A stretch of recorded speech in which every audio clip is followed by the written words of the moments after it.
Okay, I'm going to work through a practice test for this next test on part of Chapter 6 and part of Chapter 7.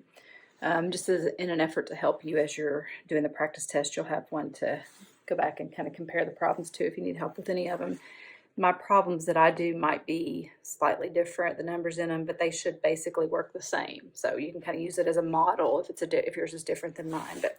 So the first question on this one, this practice test says solve the following equation for all radian solutions, and if t is between 0 and 2 pi. It wants to give all answers as exact values in radians. Do not use a calculator, which just tells me right there that it's going to be some common angles. Enter your answers as a comma separated list. If there's no solution, enter no solution. Okay, so this is the equation that I'm trying to solve in my first. 8 times the sine of t minus square root of 3 equals 6 times the sine of t. So it just wants me to enter my answers. Well, on part A, it wants all radian solutions using k as letting k be any integer, and in part B, it wants the answer in just the first rotation between 0 and 2 pi. So first, let's solve it. So solving the whole objective, remember, we want to solve for the trig function, so then we can go back and find the angles that have those trig values. So I'm going to I'll go ahead and subtract the 8 sine t over here. So 6 sine t minus 8 sine t, if I subtract that over, is going to give me minus 2 sine t. And I'm trying to isolate the sine, so I'm going to divide by -2. And so at that point I get sine t equals, and so I'm going to simplify that just to be -3 over 2. And so basically I just got to figure out what angles have the sine of square root of 3 over 2. And that's where it comes to really knowing those common angles. Know your sine, cosine, and tangent, at least for your 30, 60, and 45. You don't want to have to go back and look those up. And if we were in class, you would be having to know those anyway, which at home you kind of can look them up anytime you want, but it'll save you a lot of time. And that's just kind of basic trig 101. You want to just know your common angles.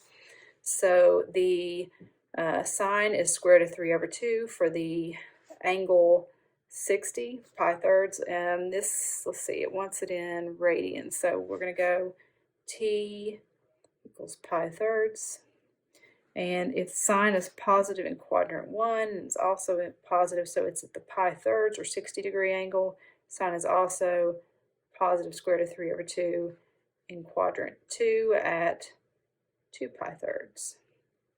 So I would have both pi thirds and 2 pi thirds. And so as I'm entering these answers under part A, t equals, and then that's the box we're going to enter those answers. So in this one, they want all of the angles. So what they mean by that, and remembering this from section 7.1, not only is pi thirds a solution, but every time I go around the circle and I land on that spot, I mean, I can go around the circle infinitely many times, but every time I hit this spot, whatever many radians of rotation that is, that's going to be a solution. So if I add a full rotation or 2 pi radians to pi thirds, that's going to be a solution. If I add it again, it's going to be a solution. So if I add 2 pi, 4 pi, 6 pi, 8 pi. So we show that by just saying any 2 pi multiple of that. So if k is 1, I'm adding 2 pi, which means I'm just going all the way around the circle again. If k is 2, it's 4 pi. It means I'm starting here and going all the way around the circle twice. If k is 3, it's 6 pi, and so on. And so that's just the notation for representing all of the angles. So that would be 1, and that would be 1. So I would list 2 pi thirds plus 2 pi k, comma, pi thirds. I don't know why I started with 2 pi thirds, but order, they don't care what order they're in on this. Okay, on part B, they only want, it says list the angles between 0 and 2 pi. So it just means give the ones between 0 and 2 pi. In other words, within the first rotation, and that's where you would just enter pi thirds and 2 pi thirds. All right, my problem 2 is to solve this same as last time. They want all, in part A, they want all of the solutions. In part B, they just want the first rotation of solutions. So, in solving this one, I obviously got a sine and a cosine, so I'm not going to be able to just isolate the sine or cosine like I was in number 1. What does jump out at me though, is the common factor in both of these. So when I look at this, I kind of, going back just to basic algebra, I see this. You know, think of, instead of a sine x, it was just an x, and if instead of a cosine x, say it's a y. And I see the common factor. So if I can think about how to factor this, it's really the same thing. It's just with sines and cosines instead of just x's and y's. But I see the common sign that they both have. So I'm going to factor out that sign. So I'm just factoring out the greatest common factor that's in both terms of sine x. And if I do that, if I factor, remember there's an imaginary 1, just like any other, just like a variable. So if I factor the sine out, it leaves the 1. And then if I factor the sine out of this, it leaves the 2 and the cosine x. And, you know, it's just backward distributing. If you distributed this back, it should equal this. So sine x times 1 is sine x, plus sine x times 2 cosine x is 2 sine x cosine x. All right, once it's factored, just how you use factoring to solve polynomial equations is, you know, if these two factors multiply to be 0, the only way that can happen is if one of them is 0. So anything that makes this 0 is a solution, anything that makes this 0 is a solution. So that's what I want to know, is what makes sine x equals 0 and what makes 1 plus 2 cosine x equals 0. All right, and so sine is 0 when x equals 0 and when x equals pi. And if I solve this, I can go ahead now solve this for cosine. I'm going to subtract the 1 over, so I'll have 2 cosine x equals negative 1. Divided by 2, I get cosine x equals negative 1/2. So let me just kind of draw it here. So the 0 and at pi, just to show, that's when sine is 0. Cosine is 1/2 at pi thirds, and so pi thirds, and this is cosine, so cosine is also positive down here in quadrant 4 at 4 pi thirds. So we have, in part A, we're going to list all the solutions, so you're going to have x equals pi thirds plus 2 pi times k. You're going to have 4 pi thirds plus 2 pi times k. Now instead of doing 0 plus 2 pi k and going in pi plus 2 pi k, what you can do, because these are separated by pi radians, I could just start at 0 and any multiple of pi, add pi, I'm here, add pi, I'm here, add pi, I'm here, add pi. So I don't have to go 2 pi off of this one every time I go around and this one. I can just do 0 plus pi plus 2 pi, 3 pi, 4 pi, 5 pi, and so on. So I could just do, this would cover both this one. If you put 0 plus pi k, it would land here as well. Every time you add pi, you're there, add pi, you're there, add pi, you're there. So you can really get by with just one representation on that one. So I'm just going to say, and you don't even need the 0, you can just say pi k. So pi k would be one angle. Pi thirds plus 2 pi k would be another angle.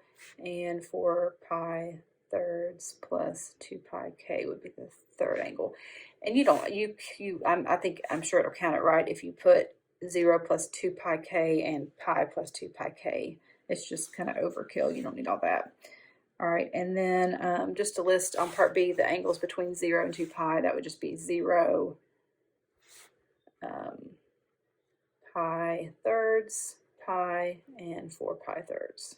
So it's just this one, this one, this one, and this one. So we're not considering every rotation you go around the circle. All right, number 3 is another, we're trying the same thing, solving the equation, asking for in part A all the angles, in part B just the first rotation of angles.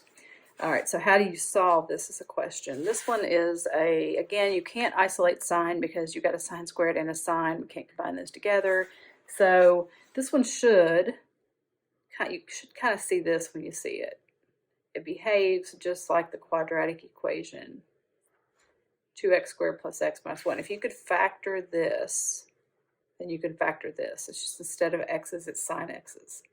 So I am going to factor this one. I'm going to split the 2 sine squared into 2 sine x times sine x. And we'll split the 1 into 1 times 1. All right, so I've got a 2 sine x and a 1 sine x. I want to end up with a positive sine x. So I need this to be positive. So I get a positive 2 sine x and minus 1 sine x, and those combine to make 1 sine x. Again, if these two factors equal 0, anything that makes this factor 0 or this factor 0 makes the whole thing 0. So I'm going to set each factor equal to 0. And I solve this one. I'll add the 1 over and then divide by 2. So sine x equals 1/2. So anywhere sine is 1/2.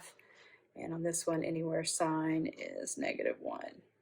All right, well, sine is 1/2 at, and we want to be in degrees or radians. Radians again. So on this one, so I want to be, see, sine is 1/2 at 30 degrees or at pi 6 radians. And just so you can see it here, so pi 6. Sine is also positive over here. The pi 6 angle we would give it from here would be 5 pi 6. So at pi 6 at 5 pi 6. And then sine is -1 down here at 3 pi halves.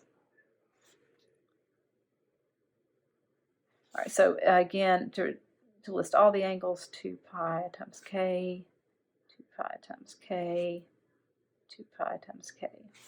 So all the angles in part A would be pi 6 plus 2 pi k, 5 pi 6 plus 2 pi k, 3 pi halves plus 2 pi k. And for part B, it would be just these. So pi 6, 5 pi 6, 3 pi halves. All right, my example 4, or problem number 4, is cosine of the angle A minus pi 9 equals 1/2. So, for a second, let me think of A minus pi 9 as my theta. So it's basically, let's just think of what angle has a cosine of 1/2. So cosine is 1/2 at pi thirds. And then in quadrant 4, so a pi thirds angle, that would be, this angle is 4 pi thirds. Or I'm sorry, 5 pi thirds, not 4 pi thirds. So at pi thirds and at 5 pi thirds. Now, so we want to list all the angles, or, yeah. Okay, so, but so this, when this whole thing is pi thirds, the cosine of that pi thirds is 1/2, but we want to find what A is. So what minus pi 9 equals pi thirds is what we need to find, or 5 pi thirds. All right, so we know that this whole thing here has to either be pi thirds or 5 pi thirds. So what would A be to make this whole thing equal pi thirds or 5 pi thirds? Is basically what we're looking at. So to solve for A, I'm just going to basically add over pi 9. So pi thirds plus pi 9. So make a common denominator. Let's make this 9, multiply by 3 to make this 9, multiply this by 3. So it'd be 3 pi 9 plus 1 pi 9, which would be 4 pi 9. And then adding pi 9 over here would be, so 3 plus pi 9. So we'll triple the, multiply by 3, multiply by 3. So 15 pi 9 and 1 pi 9 is 16 pi 9. So if they wanted all the rotations, which it looks like they do, then we got to do the, so it'd be 4 pi 9 plus 2 pi k and 16 pi 9 plus 2 pi k.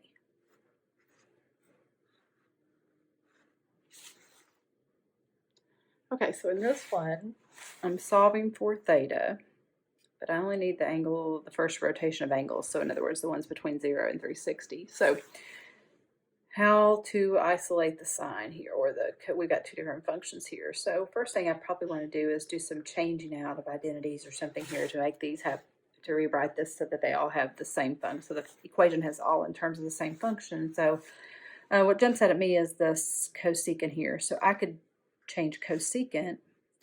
I could use the reciprocal identity and write it as 1 over sine. So basically now I have 8 sine theta minus 4 over sine theta. And so you put this over 1 if you want to, but I could combine these together, but I would need these to have the same denominator, so I would have to multiply this by sine theta, which means I'd have to multiply the top by sine theta.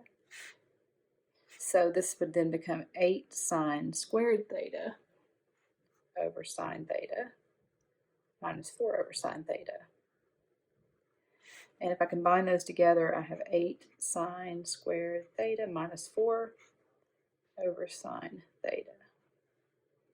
Now, the only time a fraction can equal 0 is if the numerator is 0. So the only way this is going to be 0 is if it's 0 over something. So for this to be true, this has to equal 0. So I need to know, when does 8 sine squared theta minus 4 equal 0? That's going to be my solutions. Okay, so if I solve that, add 4 over, divide by 8. And then square root. So I'm going to have sine theta equals plus or minus, don't forget that, square root of 1/2, which would be the same thing as, since the square root of 1 is 1, the square root of 2 is not an integer, I'll leave it there. So where does sine theta equal plus or minus 1 over square root of 2? Now, you might not recognize that as much if you rationalize the denominator. This is where rationalizing comes in kind of handy. Is the same as saying square root of 2 over 2. All right, then it kind of pops out as one of our common angles. So where does sine equal positive square root of 2 over 2 or negative square root of 2 over 2? So I can, let's draw it out here. So sine is square root of 2 over 2 at the 45. So it's going to be positive at 45 and at 135, and negative at 225 through 15. And they do want these in degrees, so I did the right thing there. Okay, so that basically I just listed those are your answers right there. So theta can be 45, 135, 225, 315. And remember, I know on if you had any problems with feeling like you did them right and missing it, if it's in degrees, you do have to put the degree symbol, because if there's no degree symbol, it interprets it as it's assumed to be radians. So there's a big difference between an angle that's 45 radians and an angle that's 45 degrees. So you do have to put a degree symbol if it's supposed to be in degrees, or WebAssign will count it wrong. All right, and so we should check those. If you plug them back in, the sine of 45 is square root of 2 over 2.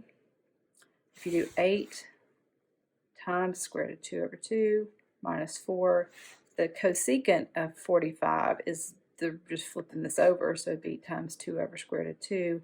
That should equal 0 if that's a legit solution. And so we get, this would reduce to 4 square root of 2. And this reduces to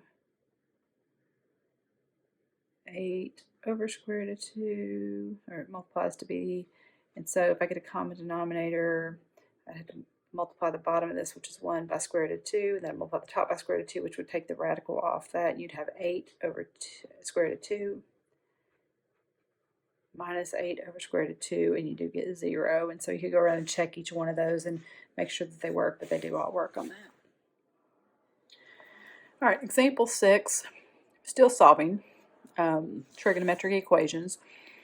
Again, with this one, when it has there are two different functions within the equation, we're going to have to do something to get that into a position where we can solve it. There is I don't see any factoring that can be done here, but I do see what jumps out is a double angle problem, or a double angle.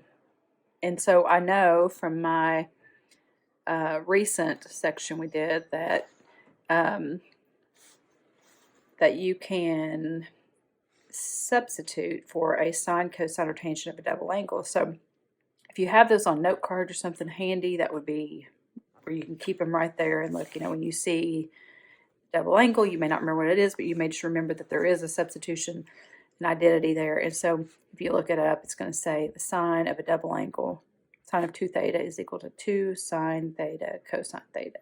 So those are always equivalent. It means I can always switch out a sine of 2 theta to a 2 sine theta cosine theta. Okay. Now, at this point, I can now factor. I see the common factor that they both have, so let's pull that cosine out. So if I pull the cosine out of this one, it leaves me with 2 sine theta. If I factor the cosine of that, it leaves square root of 3. All right, and as always, if the two factors equal 0, one of them, anything that makes this one 0 or this one 0 is going to be a solution. So what makes this 0? What makes this 0? And let's go ahead and finish solving this one for sine. I'm going to subtract square root of 3 over and then divide by 2. So I'll have sine theta equals negative square root of 3 over 2. All right, so where does cosine is 0 at 0? No, I'm sorry. That's where sine is. Sine is 0. So where cosine is 0 is at pi halves and at 3 pi halves and so on. All right, where is sine negative square root of 3 over 2? Well, let's forget the sine. Let's just figure out where sine is square root of 3 over 2 first of all. So sine is square root of 3 over 2 at 60 degrees. And we want it, this one is, it does ask for degrees, so if we wanted radians to be pi thirds, but at 60 degrees in quadrant, it's negative, so sine is negative in quadrant 3 and 4. So a 60-degree angle here and a 60-degree angle here, which given the angles in standard form would be 0 to, that angle would be 180 plus 60, which is 240. And basically 360 minus 60, which would be 300. So we would have, and I've put these in radians, so in degrees, 90 degrees and 270 degrees and 240 and 300. So let me add the, and it only wants the first rotation of angles there, so that should be all up. All right, number 7. So again, I've got the two different trig functions here. I'm looking for some kind of identity where I can interchange these. Anytime I see one of the squared functions, I automatically think Pythagorean identity. So remember the sine squared plus cosine squared equals 1. So I can always change the cosine squared. If I subtract the sine squared over cosine squared x equals 1 minus sine squared x. So I could always interchange a cosine squared with 1 minus sine squared, and that's what I'm going to do. So I'm going to turn this cosine squared into a 1 minus sine squared.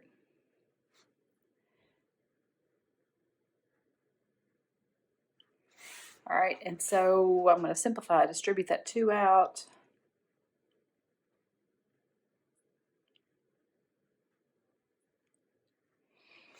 And I've got the 2 and the negative 3 I can combine together.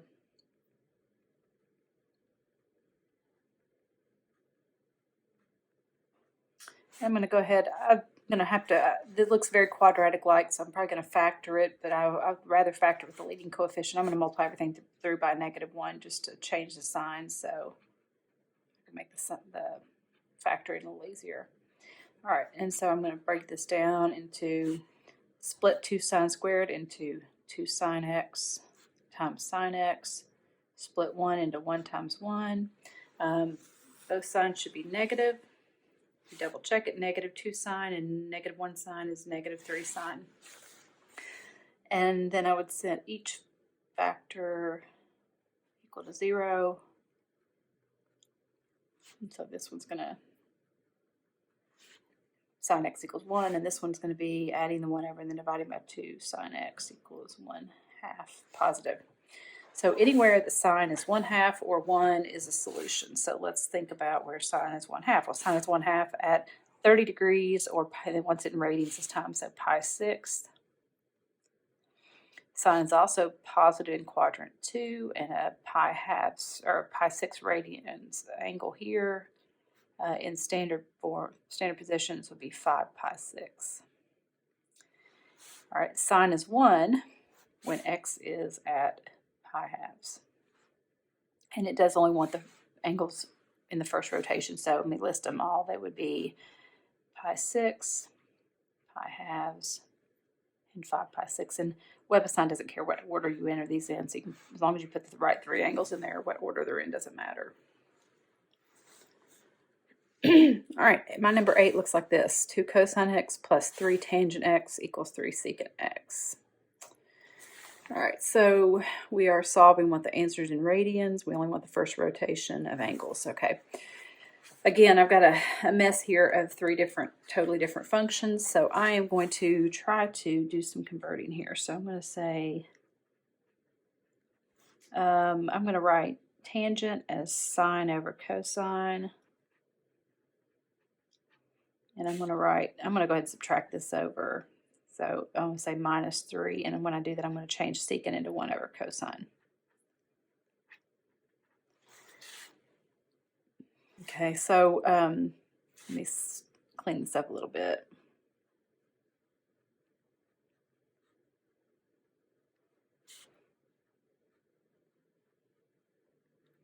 Now this is over 1. So the first thing, I could combine all these into one fraction, except the denominators on this one is different. So if I want to make them have the same denominator, I could multiply this by cosine x, but then I would have to multiply the top by cosine x as well.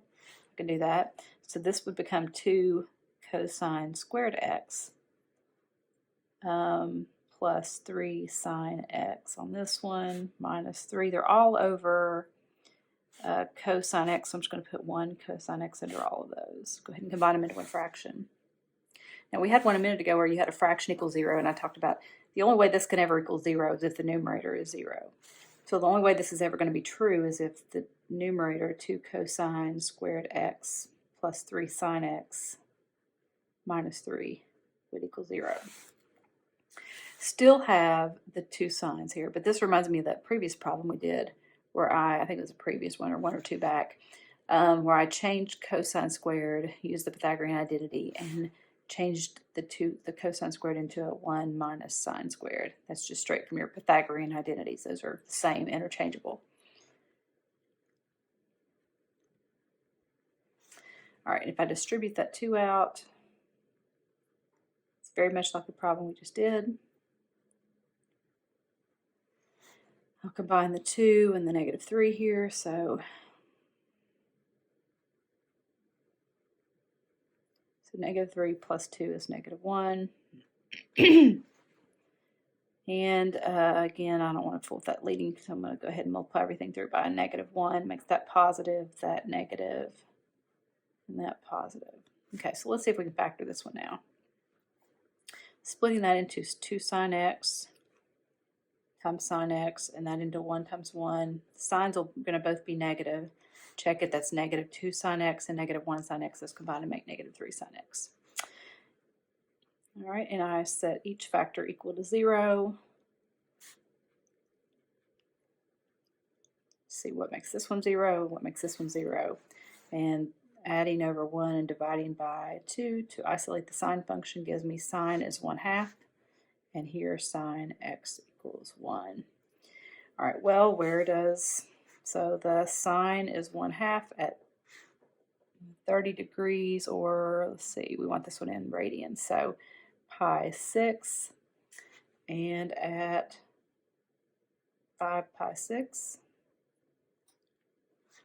And sine is 1 at pi halves. All right. All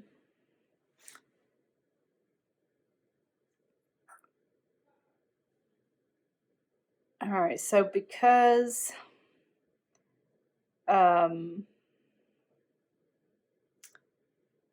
remember, when you're dealing with rational equations, you have the possibility of introducing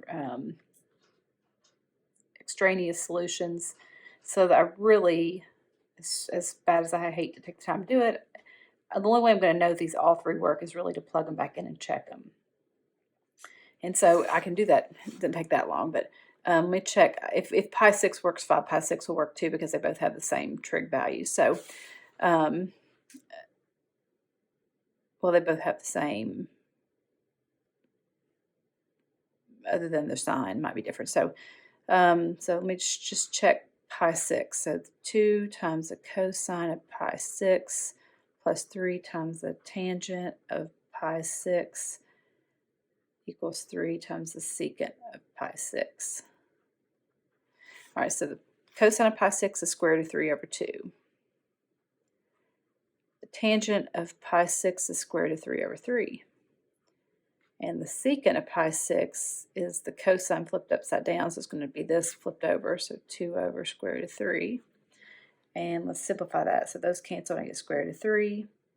And those cancel and I get square root of 3.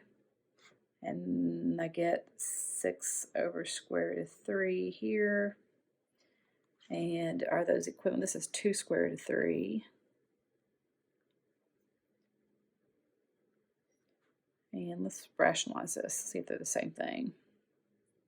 6 square root of 3 over 3, which is 2 square root of 3, and check they're equal. So that one works.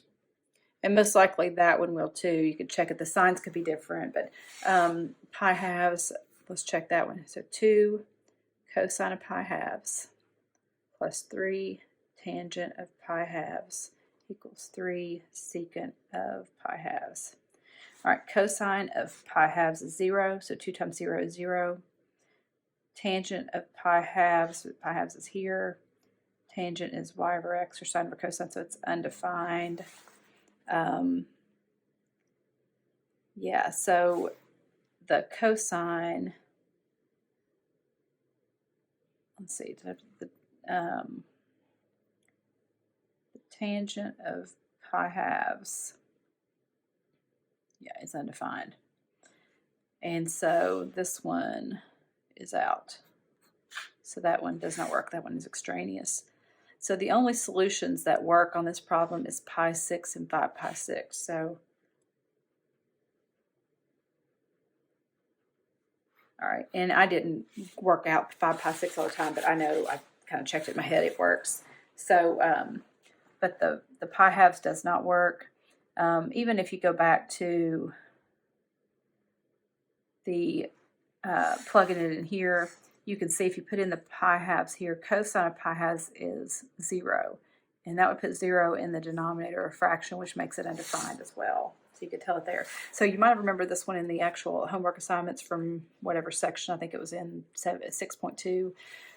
You may have been, if you had all three of these and you felt, worked back through it and checked it, you thought it was right, and it kept telling you it was wrong, that could very well have been what it was, is if you didn't check those. But anytime you're dealing with rational equations like this, there's always that possibility of extraneous solutions. So the only way you're going to catch that or know that is to check them.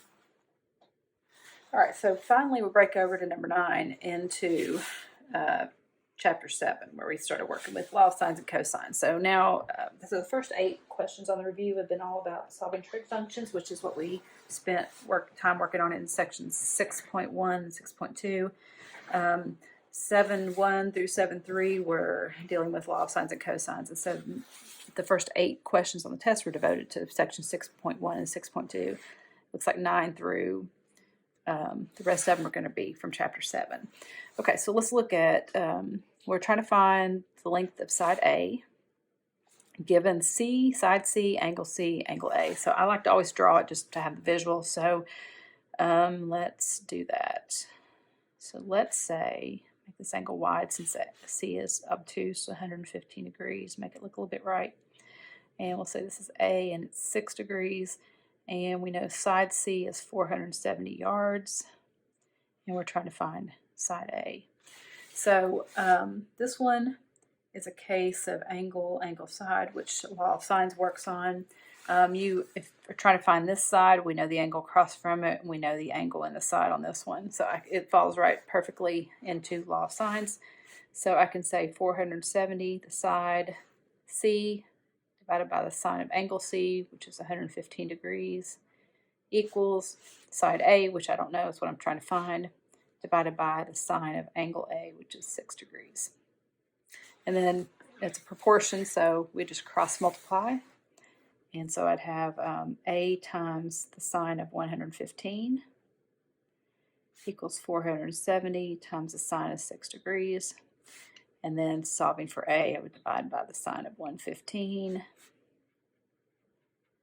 And then I could go straight to my calculator and enter that. Let's see what I get on that.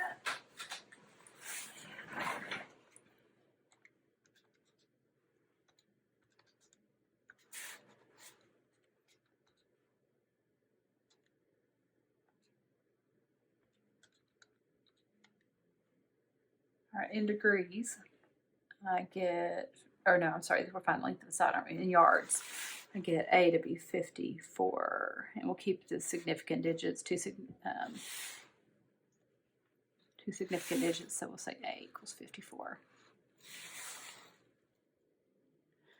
Okay, 10, I've tried my best to kind of replicate the diagram that it gave me, and here's what I'm given, and this is what I'm trying to find. So I'm trying to find the length of side X, which is not a side of a triangle. I'm probably going to end up finding this entire side and then subtracting the radius from that to get what X is. So let's look at what I'm given. I'm given angle A, so I'm going to go ahead and write this in. This angle in here is 31 degrees. This S is the length of this arc right here, and it is 13. And R is the radius, which is 12. Same radius here as here.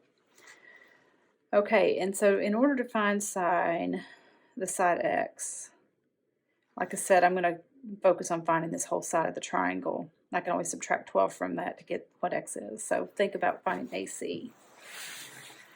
So at this point, I know this angle, and I know this side. So I've got an angle and the side across from it. But in order to find this side, I would have to know this angle, and I don't. Or I would have to know C, in which case I could find D, and I don't know C. But I do know I can find C. So that's going to be the trick, is to find angle C. So I'm going to step 1, find angle C. Now, an angle is equal to a central angle, if you remember from geometry, is always equal to its arc. Okay, now this arc is in units. This is in inches or in feet. It doesn't really give us the units that it's in. But an arc is when it says S is equal to 13, it's 13 feet, inches, miles, whatever. That's just the arc length. So I can turn that into, if I know a radian is 12, then S is going to be basically a little over a radian. So we have a little formula from earlier. S equals r theta. So the arc 13 equals the radius 12 times theta. So theta, the angle in radians would be 13/12, which makes, at 12 units is a radian. So this is a little over a radian. So it's 1 1/12 of a radian. But since our angle's in degrees here, once I know what it is in radians, I can then convert it to degrees. So let me take 13/12 and multiply that by pi over 180 over pi. We want to convert to degrees from radians. And so if I do that calculation, that will be the degree measure of angle C. So it's how many radians it is. This is the number of radians multiplied by 180 degrees to pi radians. And so let me go ahead and do that calculation. So 13 times 180 divided by 12 pi. Okay, and I get 62. We're going to keep it to two significant digits there, so 62 degrees. and this is angle C. So this angle is 62 degrees. And then I could find, if I know two of the three angles of a triangle, I know the third. So 62 plus 31, it's 93, which means angle D must be 87 degrees to make that 180 degrees. Now I can do my law of sines, and I can find what the entire side AC is, and then if I know AC, I can subtract 12 and get X. And so I'm on my way now. So law of sines is what I'm going to use. All right, so I know that side A, which is 12, across from angle A, divided by the sine of angle A, which is 31 degrees, equals side, we'll call this D since that's the opposite angle D, divided by the sine of angle D, which is 87 degrees. All right, cross multiply and solve that. So I'm going to have D times the sine of 31 degrees equals 12 times the sine of 87 degrees. And I'll divide by the sine of 31. And I get D is equal to, let's see what the calculation on that is. 12 sine of 87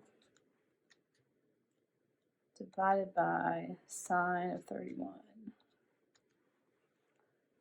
All right, and I get 23. Keep the significant digits there. So I get D to be 23. Now remember, that's the entire side. So to find X, it would be 23 minus 12, which is 11. And that should be the answer. All right, number 11 is another application problem. So I've drawn the diagram here. My problem reads, a man standing near a radio station antenna observes that the angle of elevation to the top of the antenna is 67 degrees. So the guy standing here, here's the top of the tower. The angle of elevation to the top of the tower is 67 degrees, so that's labeled. Excuse me. He then walks 110 feet further away and observes that the angle of elevation to the top of the antenna is B, 41 degrees. So as he walks 110 feet this way, he looks up at the antenna again. His angle of elevation, because he's going further away, so the angle of elevation is decreasing. So now it's 41 degrees from here. We're at 67 degrees at this point. Question is, find the height of the antenna to the nearest foot. This is the height of antenna. So this is what we're trying to find right here. And there's a hint that says find X first. So they kind of give you the trick to doing this problem with the hint. So what happens is, in order to find H, I've got three different triangles in this diagram. I've got the little triangle here, I've got the little triangle here, and I've got the whole triangle there. H is the side on this triangle as it is on this triangle. Now on this triangle, I have an angle, and that's it. I don't know any of the sides, so I'm kind of a dead end with that. If I go to this triangle, I know an angle, but if I could find X, which is the hint, then I would have an angle and a side, and I can always find the other side using it's a right triangle, so I could use the right triangle trig function. So the question is, can I find X? I have to have that first. Well, so on this triangle, it's not a right triangle, it's an oblique triangle. So we know that if we're going to solve an oblique triangle, that's where we can use our law of sines and cosines. So let's see what I know on this little oblique triangle here. Let me just kind of pull it out over here. Let's draw it kind of by itself so it's not all the little less hectic and chaotic looking. So we know this angle B is 41 degrees. This is what we're trying to find. We know this side is 110. Now I don't know, one thing I see is that this angle isn't labeled, but I can find that because these two angles form a linear pair. So 180 minus 67 would give me this angle right here. And that would be, what, 113? Yeah. All right, and so then that means this angle up here, not that I need it, I may, 113 and 41 is going to be 154. And 154 from 180 is 26. So let me just double check my angles, make sure I don't have before I go any further, stupid mistake there. Make sure they add up to 180. Yeah, they do. Okay. And I am going to label just to make this easy. Okay, now I can refer to the angles by name. All right, so to find side C, I would have to know, if you use law of sines, I'd have to know angle C, I do, and I'd have to have another angle side where I have the angle and the side across from it, and I do. I've got side A, angle A. So I can use law of sines to find X. So I'm going to say 110 divided by the sine of 26 degrees equals X over the sine of 113. All right, if I solve that, I'll have X, and once I have X, I can use the big triangle with the angle on the side to find the other side. So let's get X first. So X times the sine of 26 degrees, cross multiplying here, equals 110 times the sine of 113.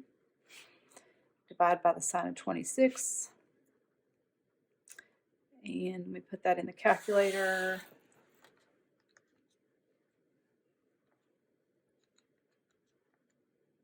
Oops, type.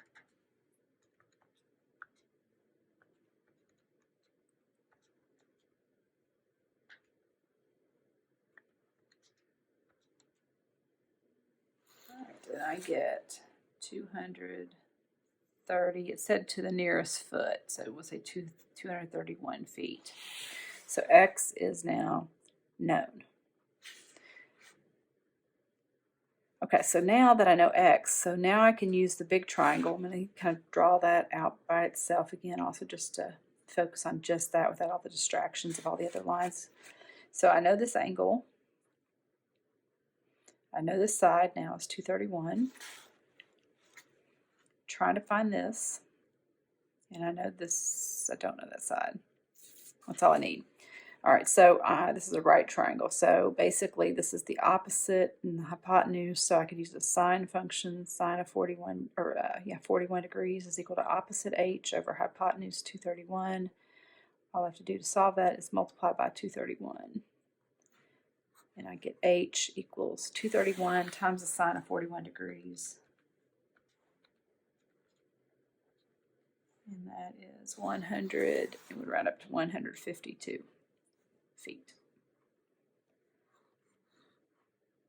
All right, so again, I had the hint helped. I had to find X first using the law of sines on this little triangle. Once I knew X, if I focus on this triangle with the angle and the hypotenuse, I could find the opposite side just using the right triangle trick problem. Okay, number 12. So I've already written down what was given, what I'm trying to find. I've even sketched the triangle already just to save a little bit of time. Labeled it, so I knew that here's triangle ABC. I knew angle C, 60. I knew angle or side B, 52, and I knew side A, 140. So if you look, and I'm looking forward to find side C. That's all I need to find. All right, so I have a case. I've got two sides of the included angle, and side angle side you're gonna have to use, if you look back to that chart in the notes, you're gonna have to use law of cosines with side angle side. Law of sines will not work, and you could see if you try to set up law of sines, C over the sine of 60 equals, we can't do A over the sine of A because you don't know angle A. You can't do B over the sine of B because you don't know angle B. So law of sines will not work on this case. So law of cosines, you got your formulas. So I'm going to use the one where I'm trying to find side C. So this is what the formula says. C squared equals A squared plus B squared minus 2 times A times B times cosine of angle C. And I just remember fill in everything. So A, 140, B is 52, minus 2 times A, 140, times B, 52, times the cosine of angle C, which is 60 degrees. All right, and let me go ahead and type that in. 140 squared plus 52 squared minus 2 times 140 times 52 times cosine of 60 degrees. And I get 15,024, and then the square root of that.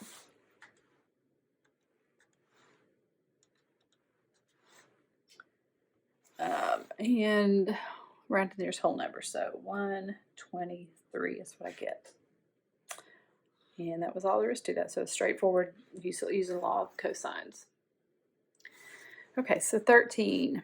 We did one like this in the assignments, but I can't remember what section it was, but it's either probably 7.2. But it's the problem where you have the two planes leave an airport at the same time. So let's say here is an airport, and they're going to leave, and all it tells us is that the angle between their courses is 24 degrees. So they're only 24 degrees apart. That's a pretty small angle there, so that'd be 24 degrees. And so this would be one of the airplanes, this would be the other airplane's path. Now one of them is flying at a faster rate. One of them is flying 140 miles per hour, so he's going to cover more distance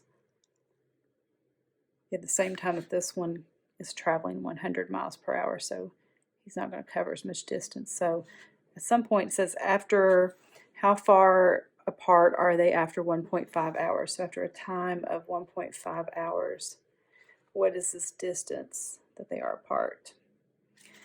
So what I really need to know is if he's traveling 140 miles per hour, how far did he travel in an hour and a half? So we go back to our good old distance equals rate times time formula. If you know how fast it's going, the rate, and how long it's moving, the time, you could find the distance traveled. So this guy went 140 miles per hour for 1.5 hours. His distance that would be 210 miles. And the other airplane, he did 100 miles an hour in that for an hour and a half. So the distance he would have covered would be 150 miles. So really, instead of using the rates here for these sides, I really want to represent that with the distance. So this would be 210 miles, and this would be 150 miles. Okay, and so again, this is a case of side angle side, so it's really just like the previous problem. I'm trying to find out how far apart they are after, and I probably want to label just to keep it consistent with our formulas. It'll be easier if I labeled this. Let's say A, B, C. So I'm trying to find little c.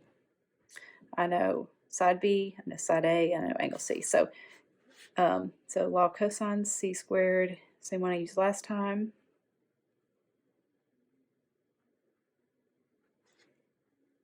All right, so A is 150, B is 210,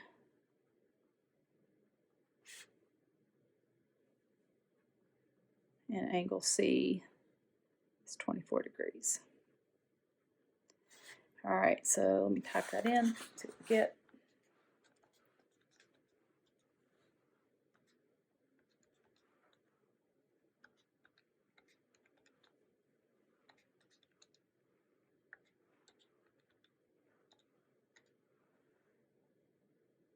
All right, so c squared would be 9,046.64, and c would be the square root of that, which is,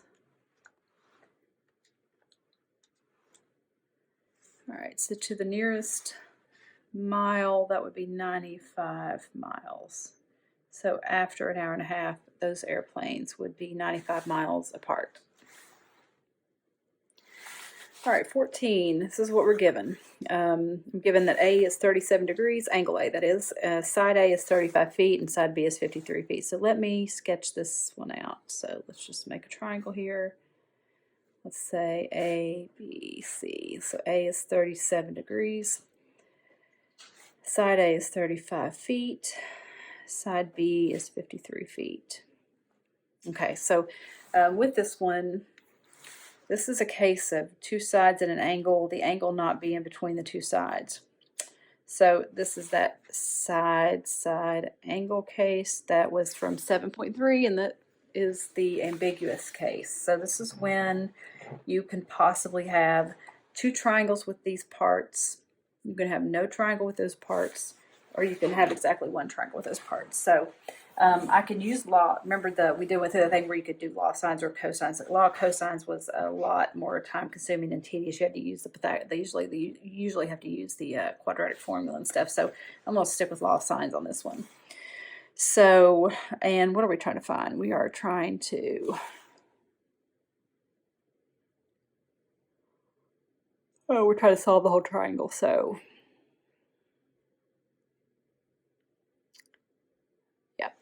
So that means we got to find angle C, we got to find angle B, we know angle A, we have to find side, we know side A, we got to find side B and side C. Okay, so I'm going to set up my law sign. So I've got side A and angle A, so 35 divided by the sine of 37 degrees equals, let's just go for angle B first, since I've got 53 over the sine of angle B. All right, I'll cross multiply and solve that. We'll see if there's a case of just one triangle. Is there any triangles at all? Is it two triangles? And we'll solve it from there. So cross multiply, I get 35 times the sine of angle B equals 53 times the sine of 37 degrees. I'm going to divide by 35. So I get the sine of angle B to be, all right, and so it's 53 times the sine of 37 degrees, and then dividing that by 35. All right, so I get 0.9113. So if you ever get a number bigger than 1 here, then there's no triangle possible, because sine can't be bigger than 1, remember. So we're going to have a triangle possible. So the question is there possibly more than one? Well, let's inverse sine and find out what angle B is. So if I inverse sine of 0.9113, I get in degrees the angle to be 66 degrees. So angle B, 66 degrees. Now, the sine of 66 degrees is 0.9113, but you can also have, remember, 66 degrees in quadrant 1. Sine is also positive with the same outcome in quadrant 2, so a 66 degree angle here would actually be 180 minus 66, so that's going to be 114. So yeah, so let's check and see what could be 114. Well, as long as the 114 and the 37 degree angle don't already get my 180 degrees, I've got room for a third angle. Let me see, 114 and 37 is 151. So we are going to have two triangles here. So I could have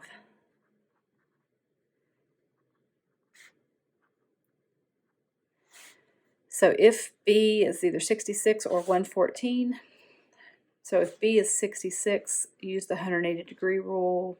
Here, 66 and 37 we said was 103, and that would leave angle C being 77 degrees. So 77, 66, and 37 should equal 180. But if the angle B is 114, and angle A, which was given, was 37, 114 and 37 was 151, and that would leave 180 minus 151. This would leave the other angle being 29 degrees. Okay, so we've got to finish it out. But I can use the law of sines again now that I know all of the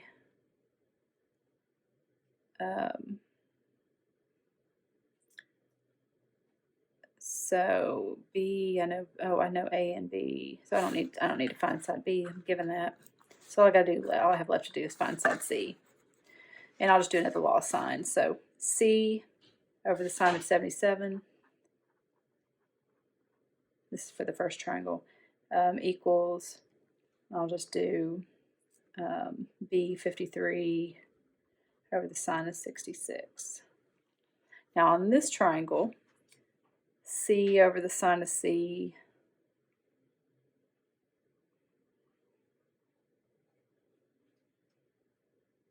wait a minute.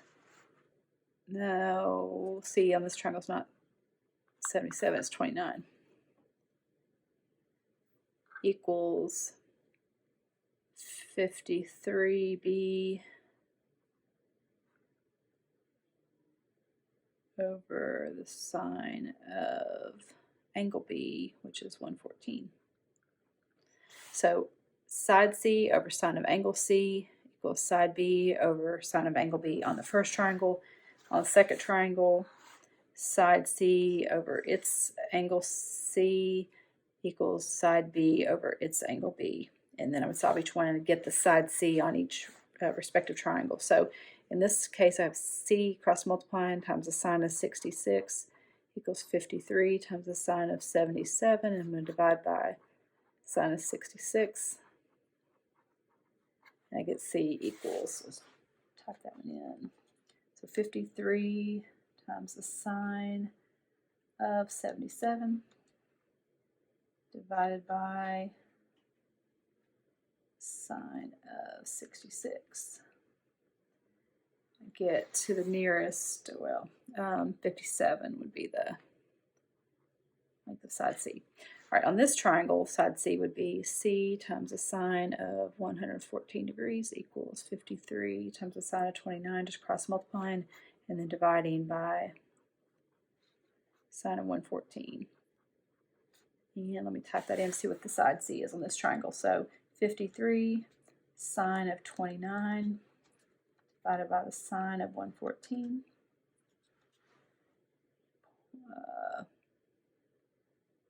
Let me do that again. Something happened.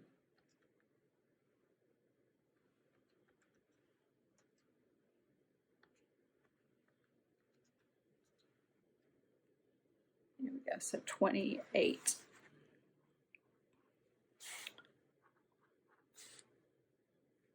And 757.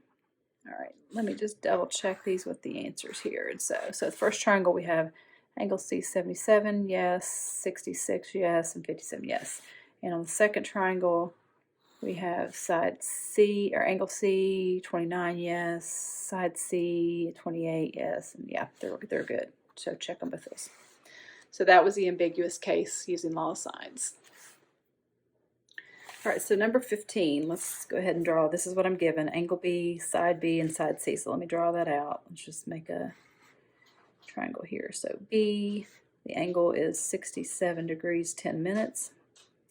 And make that A, and that's C. I'm given side B to be 5.78 inches. I'm given side C to be 4.88 inches.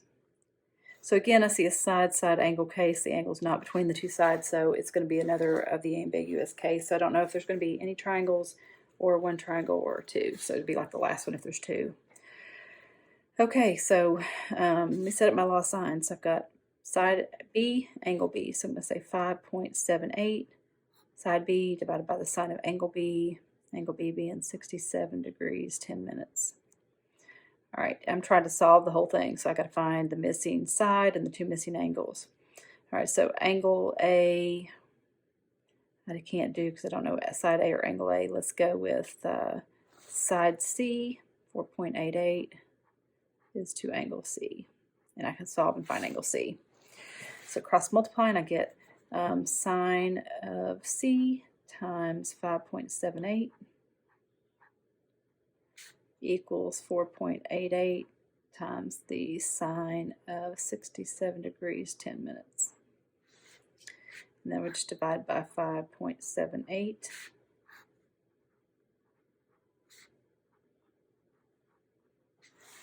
Okay, so 4.88 times the sine of 67 degrees, 10 minutes. No, I'm using a basic scientific calculator, and I have to remember where the degree symbol is on here.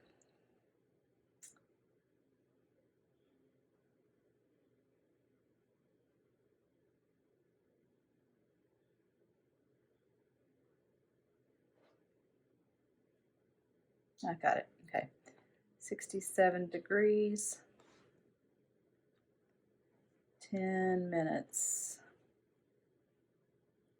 This really makes you appreciate the graphing calculators. All right.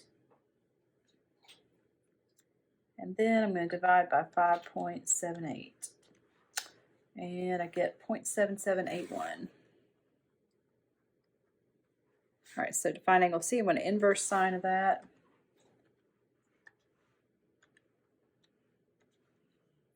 And I get 51 degrees. Okay, so this is where we're going to determine so if angle C is 51 degrees, but it could also be So if the sine is 51 degrees, you could also have the sine is positive quadrant 2, so 180 minus 51 is 129. So it could be that angle C could be 51 or it could be 129. But if angle C were 129 and 67 is already bigger than 180. So because there's only 180 degrees in the triangle, this one cannot be. And so this time we only have one triangle possible. So I don't have to worry about solving the other one. So I know angle C, I'm just going to solve this one triangle. I can use the 180 degree rule to find angle A. So let's add the angles we got together there. So 51 and 67 degrees, 10 minutes. It's going to be 118 degrees, 10 minutes. And then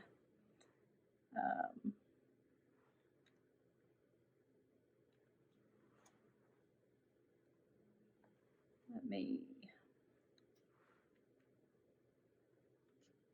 subtract that from 180.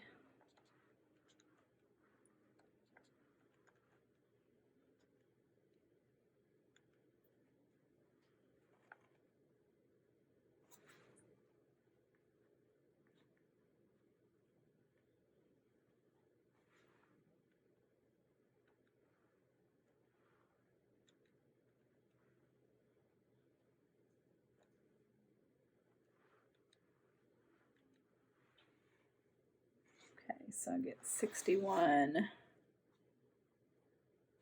I just go right to the nearest degree, 61 degrees. All right. So basically I just added these together and subtracted from 180. I'm just having a little trouble with my calculator there.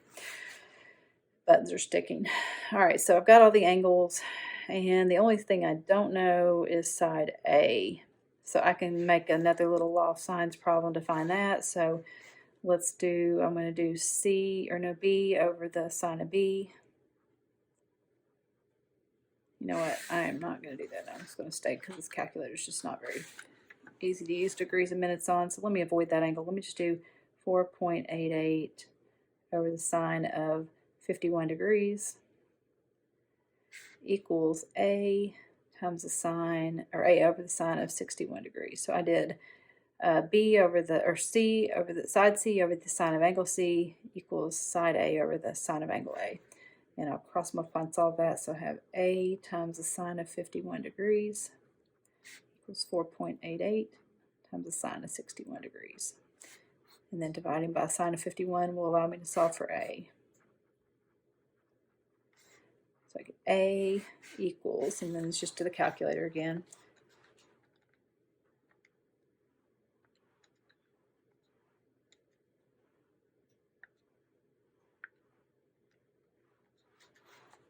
All right, I get 5 point, well, we're round to the nearest.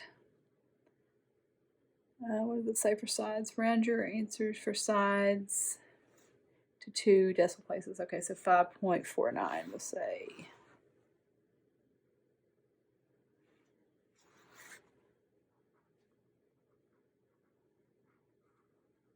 All right, and that's side A. And so we've now solved all 3 sides we know, all 3 angles we know, the triangle is solved. Okay, so number 16.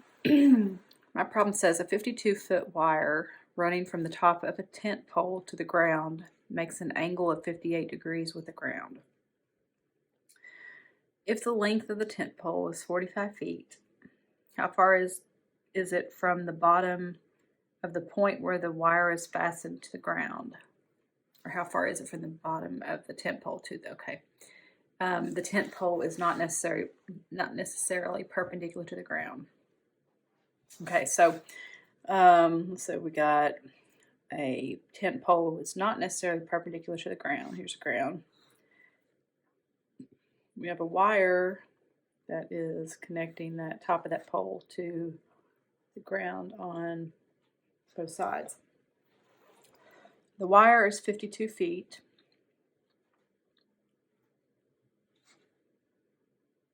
So from the top of the tent pole to the ground. But where the wire is not perpendicular to the ground necessarily, one of these is going to have to be out further than the other one. All right, the wire makes an angle of 58 degrees with the ground.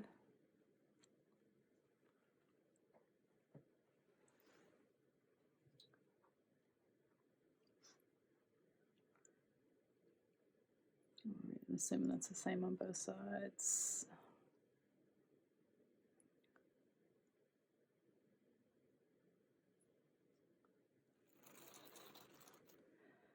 All right, and what else do I know? The length of the pole is 45 feet.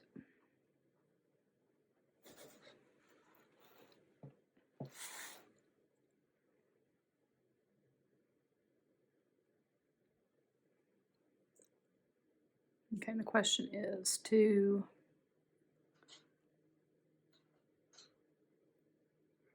how far is it from the bottom of the tent pole to the point where the wire is fastened to the ground? So here's where the wire is fastened to the ground, and here's the bottom of the tent pole. So that would be one value. This could be different.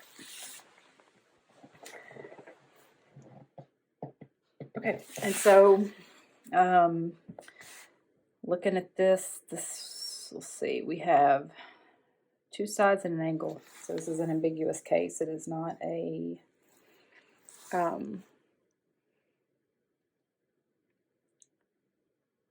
yeah, so we have two completely different triangles with those sides. We could have. So, all right, so let's, in order to find x, if I want to use law of sines, I'd have to have this angle. So I'm going to have to do, I can't do, I would prefer to do law of sines. So let me set up, let's find one of these other angles is what I need to do first. So I'm going to start with, I know the side of 45 and the angle across from it. So I'm going to start with 45 over the sine of 58. Okay, and that's going to equal 52. I have to go with that side since it's the only other one I know. Over the angle, I'm just going to call this A. All right, so cross multiply and solve. So 52 times the sine of 58 degrees equals 45 times the sine of angle A. And then we'll divide. Okay, and so I have 52 times the sine of 58 degrees divided by 45 gives me 0.97, let's say 0.9800. And so A is the inverse sine of that. And that I'm gonna keep that to 78.5 degrees. So angle A here would be 78.5 degrees, which means that, let me go ahead and calculate what the other angle at the top is up there. And this would be 43.5 degrees. Okay. Now I should be able to use my law of sines to find x. So I am going to x over the sine of the angle opposite it. So over the sine of 43.5 equals 45 over the sine of 58. And once I solve that, I will know part of the answer for the length distance from the base of the wire to the base of the pole on this side. All right, so cross multiply, so x times the sine of 58 equals 45 times the sine of 43.5, and then I would just divide by the sine of 58.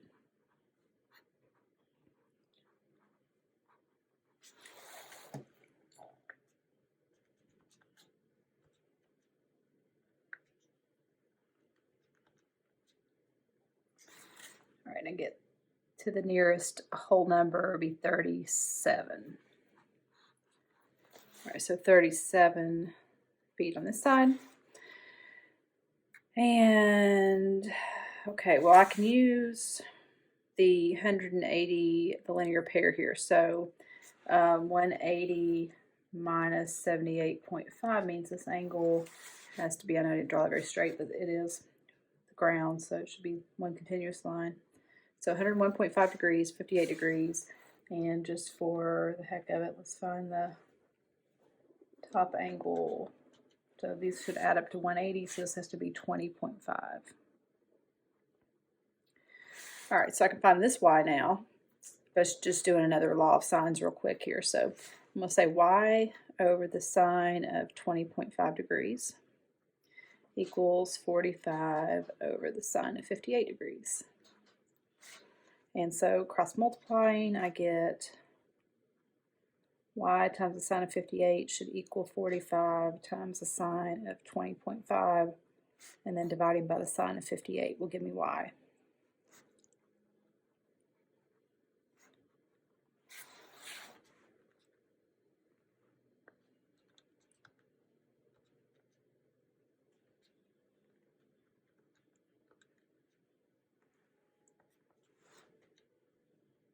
All right, and to the nearest whole number, that is 19. So this side would be 19. So you can see that there's two completely different triangles that have the same, they both have the side 52, they both have the side 45, they both have the same angle, but these sides are different. So 37 and 19, and I'm checking that to see if it's right, and yes it is right. So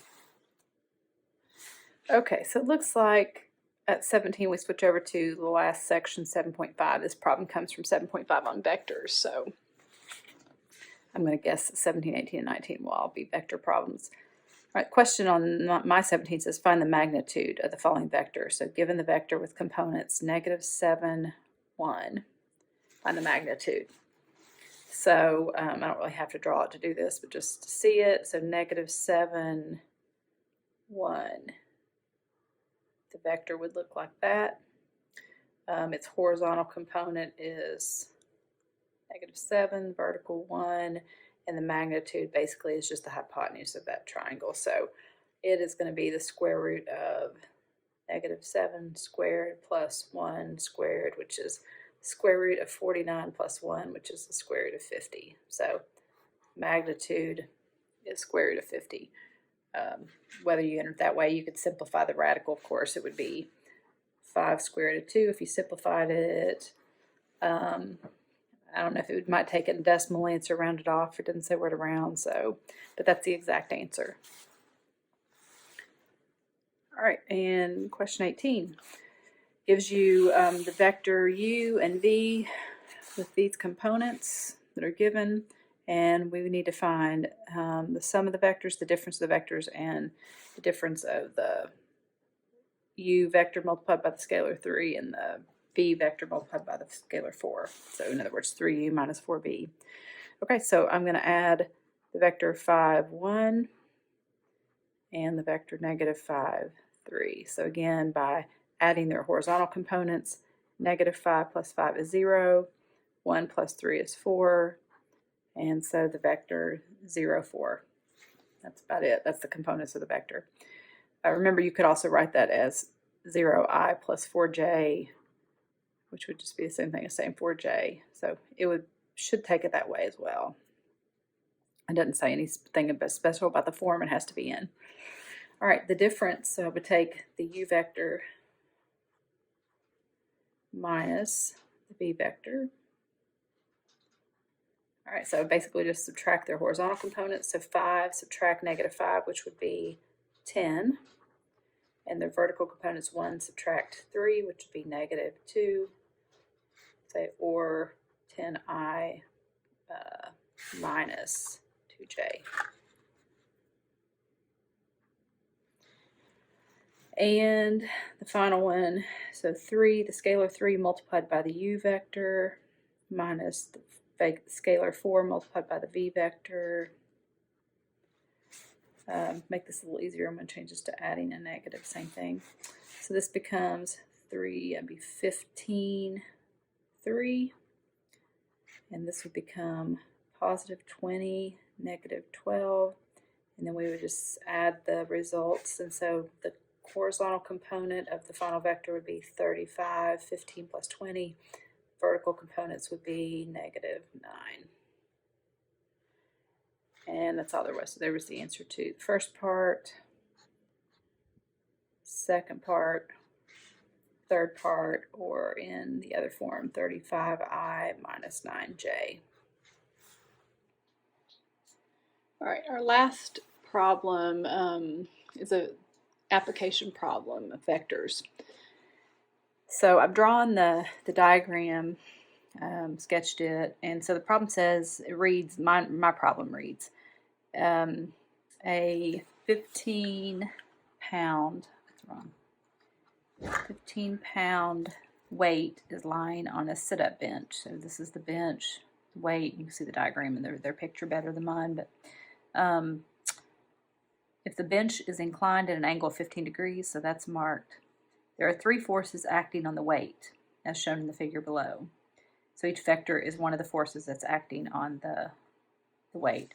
So you have the magnitude of N, the magnitude of F, which is probably friction, what keeping the weight from sliding down, and the weight of the gravity pulling the weight down. And I guess N would represent maybe the force of the bench pushing back up against the weight. All right, and so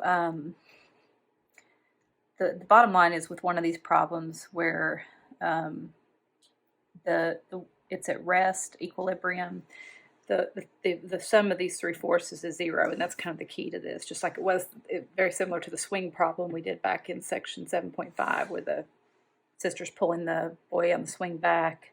You had the horizontal force of her pulling the swing, acting against his weight pulling down, the gravity, and then the tension in the strings holding the swing pulling away. So, but the bottom line is that the 3 forces, the N and the F and the W, so this number stands for their magnitude, should equal 0.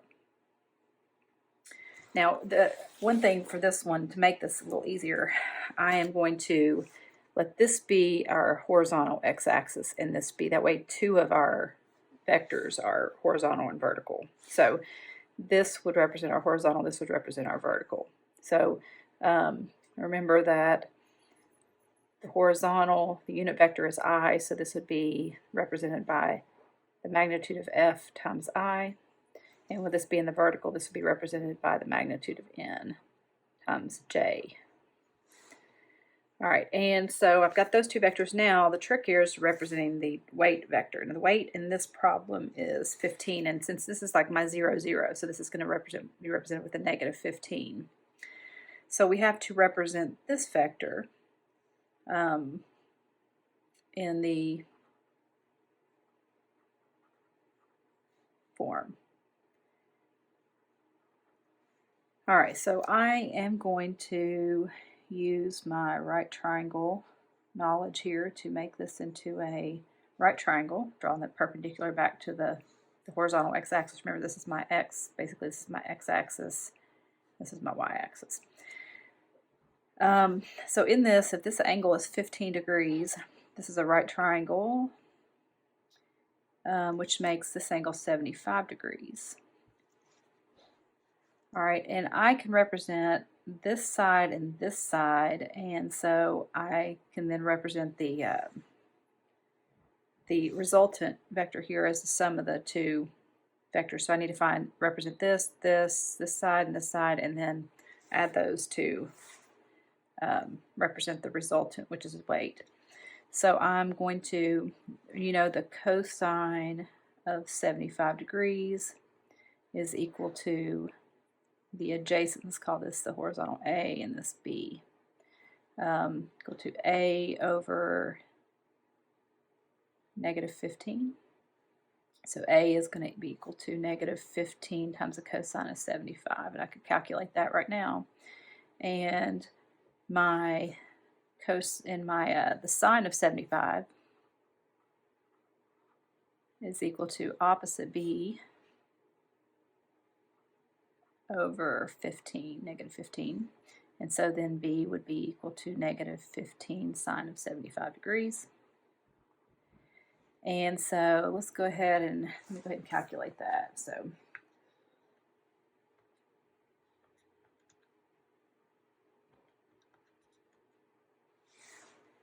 this one I get negative 3.882, and for this one I get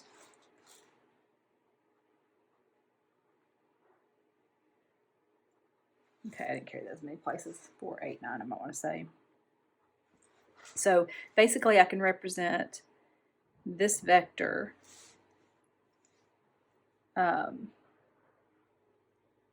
as in terms of its horizontal and vertical components. So it'd be negative 3.882 I plus negative 14.489 J. All right, and that would be the W vector. All right, and so if I add these up now, I'm just basically going to replace W with this. So I'm going to have the N vector plus the F vector plus the W vector, which is and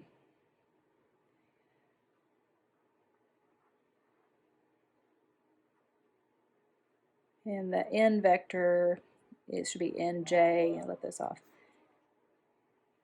I is 14 point should equal 0.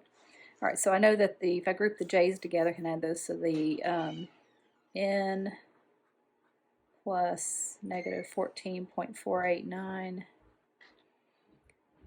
that's the J. I did them backward here, but it doesn't matter. Then the F, and adding the like terms, basically adding the horizontal components and the vertical components together. So for these two horizontal and vertical components for these two to equal 0, the only way that can happen is if each one of them is 0. So I know that N minus 14.489 must equal 0, and F minus 3.882 must equal 0. So N, the magnitude of the N vector, should be 14.489, and the magnitude of the F vector should be 3.882. And of course I rounded them. I should have rounded them to 14.5 and 3.9.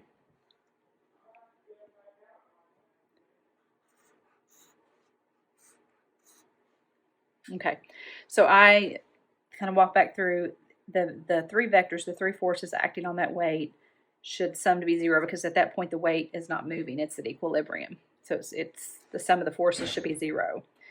And so I'm letting this be the horizontal, so this would be represented by the magnitude of F times I, the unit vector, and N, the magnitude of N times the J vector.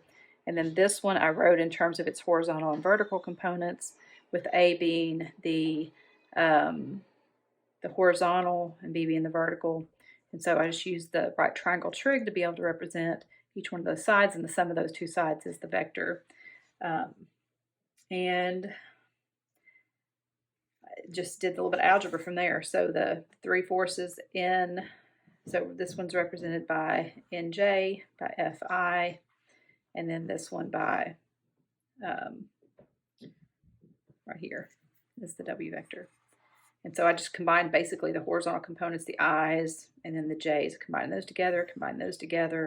So it was N minus 14.489 I, or I did J first, that's the J. And then I did the F minus the 3.882 times I equals 0. And then if these two equal 0, the only way these can equal 0, this value has to be 0 and this has to be 0, because if they weren't, then you would have something J or something that can't equal 0 here. And so then I just solved each one of them, and I found the magnitude of the N vector, the N force is 14.5, and the magnitude of the F vector, which is probably friction, is 3.9.